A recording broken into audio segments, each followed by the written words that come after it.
Oh, you are beautiful. Check out this mug. It's beautiful too. It's beautiful. Just like you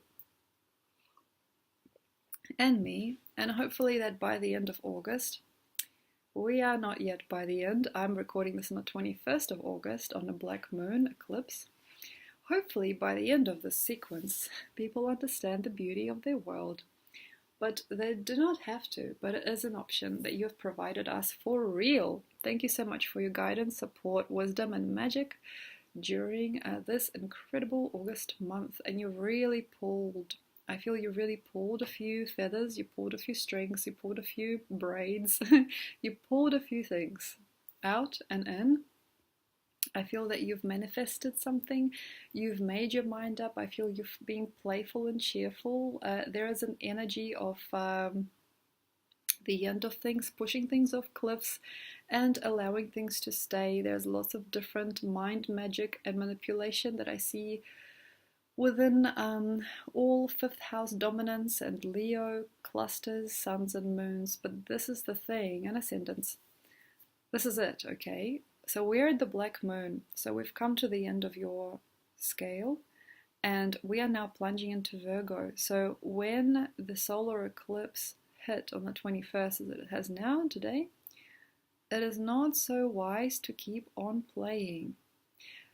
It feels to me that this beautiful thing that you've created of yourself, or this beautiful vortex and this great, amazing pluming energy that I've seen from you over the last month, has to end. And still, it's like sometimes, you know, when you are bubbling up, bubbling up, bubbling up, bubbling up, bubbling up, and then sometimes you got to still just to see the echo of yourself and understand what you really caused, done, and thought. The echo of yourself, the echo of your work. And it's interesting for me with Midheaven and Leo at the moment to see when you are stilling after the words that you're saying and you're actually watching the other people and how they feel and think about you, or what effect your presence has and how much time you mend or you break, or what you do with people. Like, what is your focus in the moment, and how you are thanked or unthanked for your art is where you kind of know yourself. So have a look at the radiance from people. Look at that. For example, if you are like me, you've been working with people, you're a psychic or you're a poet or you're somebody who works with a lot of people, still for now, and have a look at September. What's the repercussion of your job? What's the repercussion of your footprint? For instance, if you like me to write and read and say things, and sometimes what we can do with any kind of Leo action in our chart, we can forget to ask what people think, or we don't care about who they are. We can sometimes even to do what we do elevate so far above even ourselves and others that we forget to see what impact it has on the world. But this is a really neat time in Virgo here in September to just lay back and look. And it is interesting to see sometimes, for example, if you are a preacher or a person who protests, or like a religious person, and you have a lot of replicas and you're really driven and you have a feeling like it's all child's play, listen to people's mourning, or what is that livening. Really look at the effect that your consciousness and your expansion and you at play has on the world. And you might see, for example, I am a creator of a new lipstick or makeup, and I'm really happy with my brand and I enjoy my job. But do these people come back for my product? Or, okay, so I'm a preacher and I trust in God and I'm obsessed with reality. This is great, and I see that I create quite a vortex with my work. Though, do the people that come back to me say good things, or does it make no difference? Does it make a difference in someone's life? Does my work really have an impact on the world? Do my songs or do my rhymes, do my books really heal? Have a see. When you are somebody like me and you're working with consciousness, have a look at how it affects you as well. Do I grow? Do I glow? Where was I last year? How am I doing now? Where are my feathers? What's my crown? What's my purpose? Who are the people opening to me now, and who are the people closing up?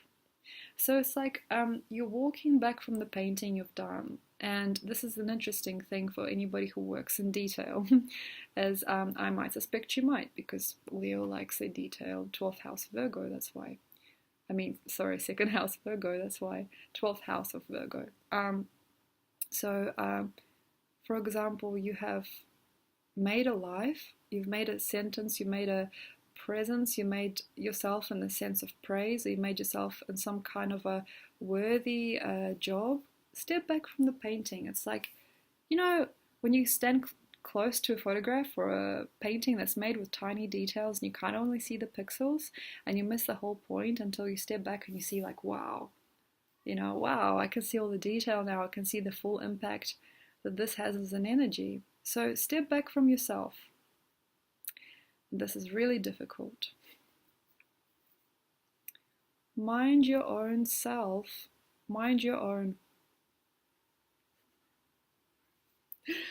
Mind your own. So if you can have a look at how you could coil into some kind of a situation here and see how you can look at your own progress. If you, for example, blog and you read lots of different people's blogs, have a look at your own work. If you, for example, have children or you have pets or you have animals, you have a home, have a think and a look how things are going, what's efficient, what's not efficient, how do you really feel about your dog, how are you with your children, what are they doing? And this might be a big wake-up call for some, and for some it might be actually better. It might actually be a solidification. You might step back and go, oh my gosh, say I go to all the parents' meetings and I'm really angry about the school, but when I'm actually looking at my kids, they can't talk to each other. They don't like each other, let alone the school. Or you may look at yourself or, anything that you are, and you probably have a lot of interests outside of yourself, or you're probably keeping an eye on who else is doing things in your vicinity, who else is singing if you're a singer, or who else is talking if you're a talker, and you step back from yourself and you actually look and you go, wow, I'm phenomenal. I'm phenomenal. And you might actually see, wow, like I sing or I dance, and I never really thought about myself really as a finished product or as a finished frequency. And here I look and I'm phenomenal. That's where we'd like to see you, I feel, this month in September, because August has been a whirlwind of opportunity for us through you, but here you might need to kaleidoscope inside, and through these types of vortexes, through these types of unions with your own craft and your own self and your own philosophy, and the outcomes that your craft or your presence brings, you can not do it without it. You cannot do it without it. You might actually want to see the statistics. You might want to see the statistics of your life. Like you might want to see, for example, I've written 3 or 4 books, nothing gets read. What could I do in that time instead? Maybe I've got a very interesting private universe that cannot be shared through book. Or maybe you understand finally, I wrote a few songs and they got many, many, many views, but say my videos don't get any attention, yet I still keep on making videos. Maybe I should just concentrate on my songwriting. So here you are, and you may get a very, very obvious and very strong opportunity here, if you are kind and generous enough with yourself, Leo, to see where the feet are, where's the dream time to what you do. And this is interesting because it feels to me that inspiration is upon us in general, and it feels a really mystical time to unveil and unravel. But the good concepts and the deeper, more meaningful work or the deeper, more meaningful craft is not really there until you can kind of understand yourself right now. What I am, what people think of my work, what are the statistics behind my YouTube or Facebook, what are the sales, what markets more, what people actually want to know about. Why am I getting, say, 30,000 video views on this video, and I didn't even make it for fun. I just kind of pulled it out of nothing. But then this video I thought would be very great, but I only got like, say, 400 views on this video. Like, what is that? Why do people like to talk about this? How can I raise my audience with me? Because you are raising us in a way here. And it's like a solidifying frequency as well, because I feel if we are accepting who you are and who you have been, we're also in a way solidified within ourselves, because you kind of re-identify who we are and who we were and who we have to be. And the most perfect part of this year in general actually is to know thyself. So look at your accounts, look at how you are, look at what you like to wear. It's interesting, and it's very intimately yours, I feel, what you eat, how you eat, what you look like on the outside, what you look like on the inside, going through different types of also trauma and lack as well. If you are somebody who likes to look very goofy and really fun and pleasant on the outside, but you go to your home and you sit there on Facebook for 3 days, and you just feel loss. That's an interesting thing as well, and especially if you're somebody who has encompassed a lifetime or a life cycle of a celebrity of sorts, or somebody who is very much seen and heard, but in your own world you have nothing of use. Also, have a look at how you are delegating your innocence and your love for the world. And do you feel that you laugh with people but you cry with yourself, or do you only laugh by yourself and maybe like some people I know, you're really tired of others? So what's the joy and what's the loss, and how come they're not merged? What is it about you that's bored, or why is there boredom here but excitement there? Having a look, where is your inclination towards the joy here, and where does it sparkle, where does it shine, and what does it bring to you in the long run if you concentrate on those things. Thank you so much. I also wanted to state perfection and purity of soul can be. I feel that perfection and purity of soul can be for either of us with any Leo activity really, but here we are really, really opening something to fully dig in it, to fully dig in your paints, fully dig in your canvases, fully dig up what else you got to say to us, fully dig up when is the best time to say what, when is the best time to build that part of your world, when is the best time, timing, pace and poise. It's like the cats. Cats. Cats. It's like cats, when do you pounce? When do you stalk? When do you stealth? When do you sleep? And that's a really, really neutral time also here to make a mistake.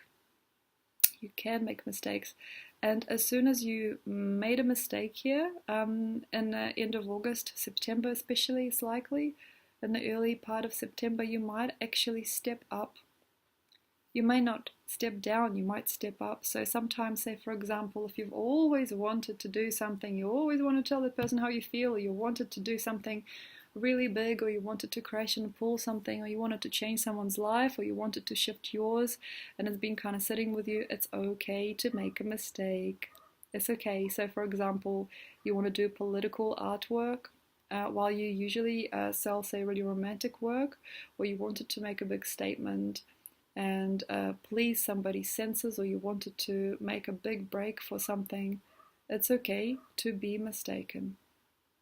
It's okay, because that steps you up and not down. Thank you very much, Leo, and I hope you had fun listening to this. If you'd like to know more about me or more about you, check out the links below, and I'll see you soon. Bye.